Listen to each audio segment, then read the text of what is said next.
FBI now. They find a cache of guns, armor, Nazi materials. This during a home raid. Let's look into this one. The FBI in Washington State discovered a stockpile of military weaponry and armor, including a machine gun, grenade launchers, along with Nazi paraphernalia during a raid of a home in Washington State. You see some of the pictures there. Derek Sanders, the elected sheriff of Thurston County, said in a Facebook post that the U.S. Army Criminal Investigation Division asked his officers for assistance Monday as an FBI Special Weapons and Tactics team executed a search warrant in Lacey, that's near the state capital of Olympia, as a result of a violent robbery and theft of military weaponry, armor.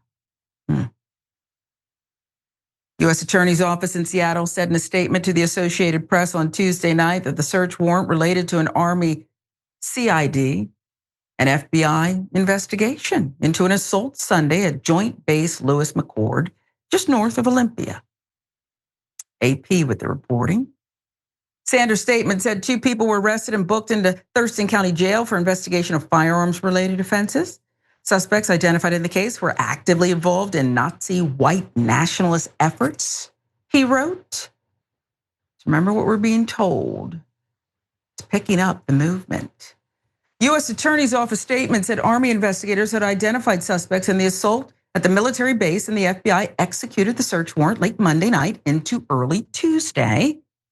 In his post, Sanders said agents had seized 35 firearms at the home, including short barrel rifles, an MG-42 machine gun, a type typically supported with a bipod, and which was used by German troops during World War II.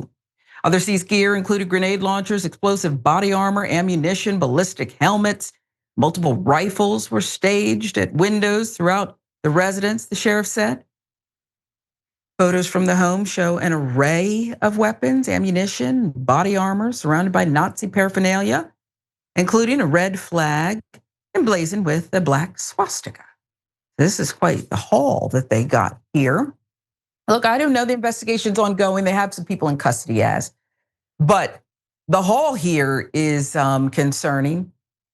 The Nazi self-proclaimed, I mean, they're admitting they're part of this Nazi group. That's concerning. The rise that we're learning about from media reports, others, institutes, research, in this kind of activity, if you want to call it that. Something tipped the FBI off, that incident at the air base. I mean, what do you make of this? What should we make of this? Yeah, I mean, it's hard. I feel like I ask this question several times whenever I'm on this show. But what is wrong with people? But the answer is probably a lot, right? A lot is wrong with people. And we can't pretend, first of all, that, people aren't sometimes inherently hateful and dangerous and unhinged of, like just all of the things. Some people really do take pride in calling themselves Nazis and saying, you know what, this is how things are supposed to be. This group of people who we know historically genocided a bunch of people, not just the Jews, but a lot of different minority groups. We know that this is exactly who these people are. For somebody to say, I align myself with that group and with their beliefs and with the things that they did, that is a very hateful person, and there's no way around it, right?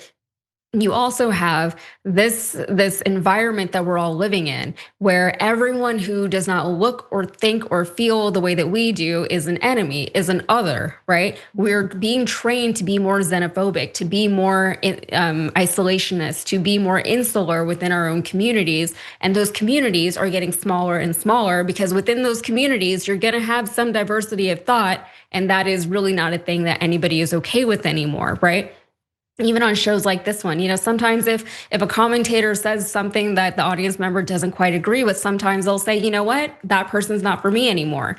And that's your right to do that. But the thing is, we have to be aware of the fact that we are living in a country with other people, right? And the people who forget that are the people who are allowed to or who allow themselves, I should say, to go into their own minds and into their own homes and stockpile. And if everyone else is the enemy, then what choice do you have but to protect yourself from the outside world? And that's giving this guy the benefit of the doubt, saying that he was trying to protect himself from the outside world. But really, I mean, you don't need all that stuff to protect yourself. But if you're going to do something, if you were going to go on the offense instead of being on the defense, you might need a lot of that stuff. So yeah, this is a very dangerous individual. I don't know how he got that way. Maybe he was always that way, but it's very scary that somebody like that could be living and existing in our own society. It's the reality, right? Even in the best of times, you're going to have people like that living amongst you, right? You can only do your best to protect the rest of the community from people like that, which it seems like that is exactly what happened in this case, and we're all very grateful. But man, how did you get to this point? Yeah. Yeah, and that's about radicalization. When it happened, I think that's a solid question. Yeah. But who's going to check it in a country that's normalizing some of this behavior Yeah, and forgiving functionally, it? it's like none of that even matters, right? The fact Yeah. is that he was a danger to the public, and that danger has been dealt with or is being dealt with. But at the same time, like if we want to prevent people like that from becoming more regular in our society, we do need to address it and do something about it, and just to condemn it in general, right? These Yeah. people should be afraid to be public with all of their weird Nazi belief systems. Yeah. It's true. Instead, we have people like Ed Martin, who's now the pardon czar for Trump, No, yeah. who represents people like this, does podcasts with them and the like, interviews, and then pretends to just put on a little We got to mustache. get rid of podcasts. Yeah, he wasn't really I'm trying over to him. Yeah. salute Hitler, Yeah.